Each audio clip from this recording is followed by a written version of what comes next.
Bonjour, je suis Carla Sarkis, directrice commerciale partenaire au sein de l'organisation GPS de Microsoft France. Et j'ai le plaisir de co-animer cette session autour du co-selling avec Stéphanie Achard, notre directrice retail, consumer, hospitality et travel. Alors, lors de cette session, on va passer quelques minutes à un peu regarder ensemble et discuter ensemble sur comment s'articule cette notion de co-selling avec nos partenaires et surtout comment nos partenaires engagent avec nos forces commerciales. Pour cela, une des façons dont nous sommes organisés pour adresser nos clients, c'est d'être organisés en vertical et d'adresser nos clients par secteur vertical. Ça fait partie de nos forces. Et Stéphanie, moi j'aimerais, avant qu'on regarde un petit peu plus en détail le co-selling, que tu nous expliques un peu cette organisation Microsoft par vertical. Bonjour Carla, bonjour à tous, ravi d'être ici aujourd'hui. Effectivement, comme tu l'as très bien expliqué, en fait, il y a déjà quelques années, Microsoft a pivoté vers un business model tourné vers les industries. La raison pour laquelle l'entreprise a choisi de faire ce move, c'est d'être effectivement plus proche de nos clients, de mieux comprendre les problématiques des industries et d'avoir finalement des solutions qui sont beaucoup plus pertinentes par rapport aux challenges et aux différents projets qu'ils doivent mener pour opérer leur transformation. Donc ce qu'on voit là effectivement affiché sur la diapositive, c'est qu'aujourd'hui nous avons une dizaine d'industries que nous travaillons avec effectivement des solutions, comme tu le disais, qui sont spécifiques. On appelle ça finalement des scénarios industrie ou des scénarios verticales. Et puis on a également au même moment, parce qu'on sait qu'il y a aussi des fonctions clés en mode horizontal, des solutions qui vont, elles, s'adresser non pas finalement à des métiers au sens industrie du terme, mais à des métiers sur des fonctions transverses qui sont clés dans les organisations, comme par exemple les fonctions RH, les fonctions finance, les fonctions marketing. Et donc évidemment, Microsoft, vous le savez, est une entreprise qui fournit des plateformes technologiques sur lesquelles effectivement nous avons des services en propre, mais surtout des plateformes technologiques sur lesquelles nos partenaires et l'ensemble de l'écosystème vient finalement poser ces solutions qui permettent de répondre à ces challenges, soit des challenges, comme on le disait juste avant, autour des industries, soit des challenges auxquels font face les fonctions transverses des entreprises. Et il est certain qu'aujourd'hui, pour que Microsoft puisse être l'acteur de référence des entreprises dans l'aide qu'on leur apporte en termes de transformation, ces solutions qui sont proposées par nos partenaires, qui répondent à ces challenges, sont absolument critiques. Merci Stéphanie, ça pose un petit peu le décor. Alors, qu'est-ce que c'est le co-selling ? Je vais donner quelques chiffres. Le co-selling, c'est 170 000 leads qu'on a fait ensemble avec nos partenaires et nos équipes commerciales. C'est plus de 22 milliards de contrats signés ensemble depuis 2018. Ça, c'est pour donner juste quelques chiffres qui positionnent un peu ce qu'apporte le co-selling à la fois à nos partenaires et Microsoft. Comment ça fonctionne ? Il y a plusieurs façons de faire du co-selling. N'importe lequel de nos partenaires peut engager avec Microsoft et peut engager avec les clients en direct pour faire ce co-selling-là. On peut vendre au travers de nos partenaires. Après, en utilisant nos partenaires peuvent utiliser leurs propres commerciaux aussi pour adresser nos clients en direct. Ils peuvent aussi approcher ces partenaires pour faire une approche commerciale commune et engager avec tes équipes, par exemple, pour savoir dans quelle mesure on peut faire cet acte de vente et surtout adresser finalement les enjeux des entreprises ensemble avec leurs solutions. Et puis, il y a une autre façon de faire du co-selling, c'est ce qu'on appelle chez nous le partner selling partner. C'est qu'ils vont s'agréger à nos propres partenaires pour pousser aussi leurs solutions. Comment ça marche aussi ? 3 façons de faire du co-sell avec Microsoft. L'adressage direct de nos clients, je l'ai dit tout à l'heure. Le partner to partner, en passant par notre écosystème de partenaires. Et puis, ce qui nous intéresse aussi particulièrement aujourd'hui, c'est cette notion de co-selling ensemble avec nos équipes de vente. Alors, là, je viens de passer 3 slides qui sont un peu la théorie de comment s'articule le co-selling chez Microsoft. Mais pour les partenaires qui sont là et qui nous écoutent, Moi, j'aimerais que tu nous dises, Stéphanie, quelles sont tes attentes, toi, en tant que directrice retail, vis-à-vis de nos partenaires sur cette notion de co-selling? Bah écoute Carla, je pense qu'il y a plusieurs choses. Tout d'abord, je crois qu'il faut qu'on prenne des paris ambitieux ensemble. Et donc, ce que ça veut dire, c'est tout d'abord qu'on comprenne bien les offres des uns et des autres, qu'on comprenne à quels enjeux, finalement, les solutions de nos partenaires vont pouvoir répondre, et qu'on puisse, en amont, définir probablement des clients, ou en tout cas des segments de clients, sur lesquels on a envie d'y aller ensemble. Alors, quand je dis envie d'y aller ensemble, qu'est-ce que ça veut dire concrètement? Ça veut dire qu'on est prêt à travailler en avant-vente, et en général, c'est là où on est le plus en situation de succès quand on prend ces paris, et que finalement, les deux entreprises mettent ce que moi j'appelle les unique value proposition pour aller effectivement convaincre un client d'adopter cette solution. Et ça, je pense que c'est clé, parce que souvent, on se retrouve aussi dans des situations, et on le sait, nos partenaires ne sont pas exclusifs, nous ne sommes pas exclusifs, on peut se retrouver dans des situations qui sont parfois un peu challenging. Donc je crois que la confiance, l'ouverture, se dire les choses, et définir très en amont finalement les clients qu'on a envie d'aller chercher ensemble, ça c'est quelque chose qui est clé.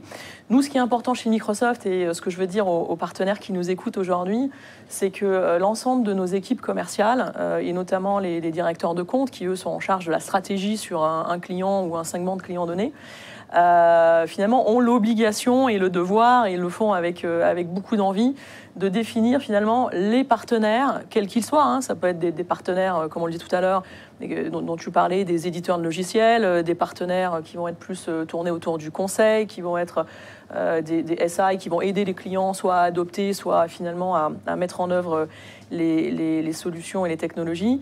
Les équipes commerciales ont dans chaque année l'obligation finalement de définir quels sont les partenaires avec lesquels ils vont engager pour aider nos clients dans leur transformation numérique.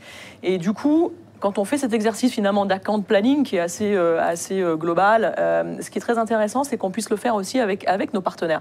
Parce qu'on sait que chez nos partenaires, on a aussi des équipes commerciales qui font ce même exercice. Et donc finalement, assez en amont, se dire, on s'ouvre les account planning sur un client ou plusieurs clients donnés, et on prend des paris ensemble. Je pense que ça, c'est une clé de succès qui est extrêmement importante, et on l'a vu les années précédentes.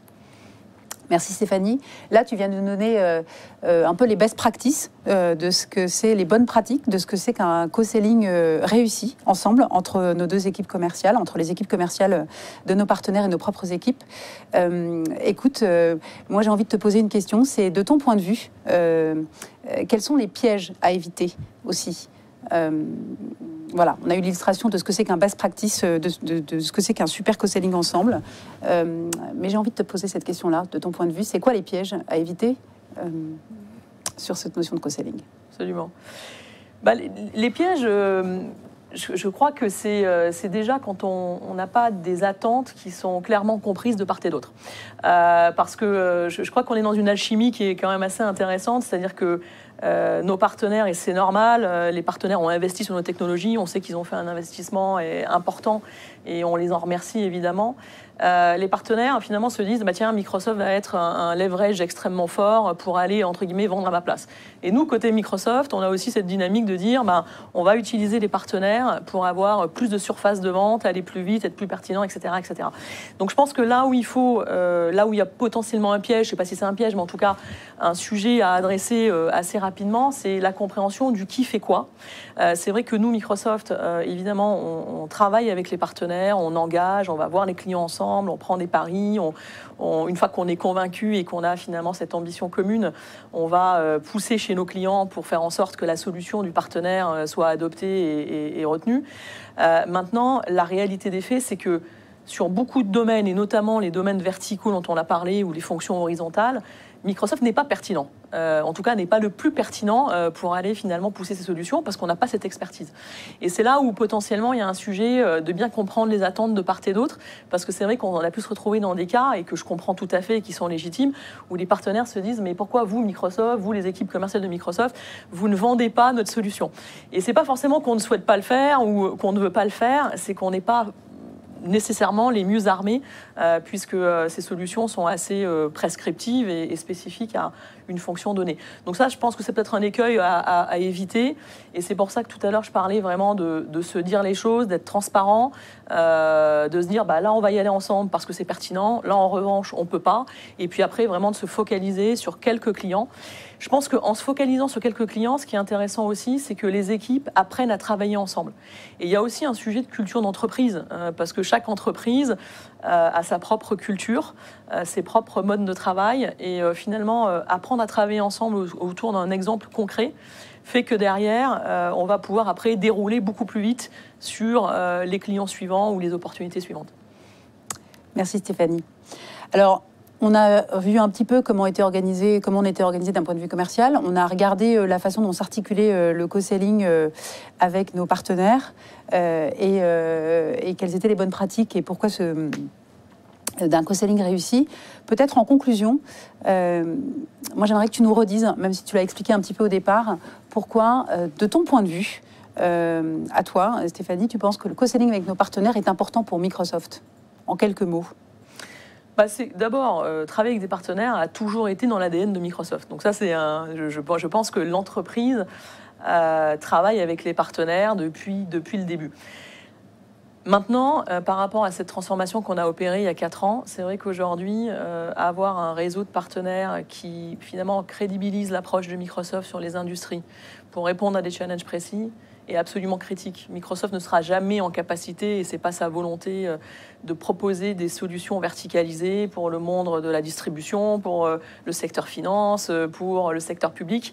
On peut avoir quelques solutions en propre qui répondent à des challenges de ces industries, mais aujourd'hui, notre volonté, c'est vraiment de se dire, ces plateformes de services qu'on a construites, comment on les met à disposition de nos partenaires pour que eux créer quelque chose. Et d'ailleurs, c'est très très proche du mission statement que l'on a chez Microsoft, puisque notre mission statement qui est de dire, finalement, on donne les moyens aux autres, finalement, de réaliser leurs ambitions, et ça se révèle aussi être vrai avec nos partenaires, puisque ces plateformes de services sont là pour les aider à accélérer, à utiliser des services, finalement, qui sont proposés de manière standard dans nos plateformes, et derrière, de construire la valeur qui est finalement clé pour nos clients, et ainsi réaliser beaucoup plus de chiffre d'affaires et être beaucoup plus présent sur les secteurs d'activité.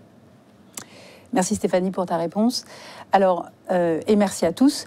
Moi, ce que je vous propose, c'est de rester un petit peu plus longtemps avec nous pour aller un peu plus dans le détail de ce que c'est que ce co-selling en creusant ensemble 4 industries autour des notions qui seront animées par nos industries experts autour de 4 industries que sont le retail, le manufacturing, gouvernement et automotive. Voilà. Restez avec nous pour rentrer dans le détail là de ces 4 sessions du co-selling dans ces 4 industries. Merci à tous. Merci beaucoup Stéphanie pour ta présence ce matin et pour la transparence de tes réponses. Et bonne journée. Merci à toi Carla et merci à tous les partenaires pour tout ce qu'on a fait ensemble l'année dernière, les années d'avant et puis en route pour un très grand FI22 ensemble.